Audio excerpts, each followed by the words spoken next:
Hi guys, અમારા નવા બ્લોગમાં તમારું સ્વાગત છે। આજે હું ફરીથી ખેતરમાં આવ્યો છું। તમે જોઈ શકો છો આજે અમે તલ વાટવાના છીએ। હું તમને વાટીને પણ દેખાડું।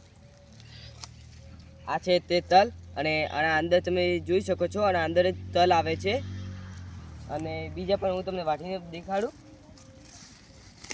આ સુકાઈ જાય છે એના પહેલાં વાટવા જોઈએ ને કે બધા તલ આના અંદરથી પડતા થાય છે નીચે, તેના કારણે વહેલા વાટવા પડે અને પછી તેને સુકાઈને પછી તેને ખંચેરીને તલ કાઢવામાં આવે છે।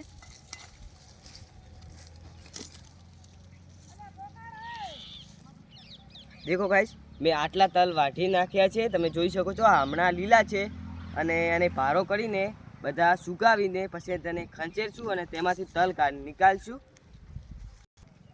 ગાઈસ, હું તમને તલ નીકાળીને દેખાડું તો તમે દેખો ગાઈસ, હું તમને દેખાડું।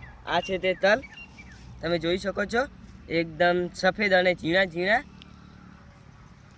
તો હવે આ વાટવાના બાકી છે એટલે અમે વાટીને તમને ફરીથી દેખાડશો।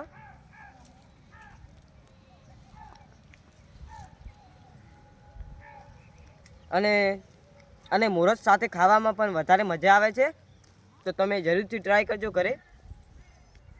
હું તો ખાઈ લીધા ગાઈસ, તમે જરૂરથી ટ્રાય કરજો અને અમને કહેજો કે તમને કેવા લાગ્યા આ તલ।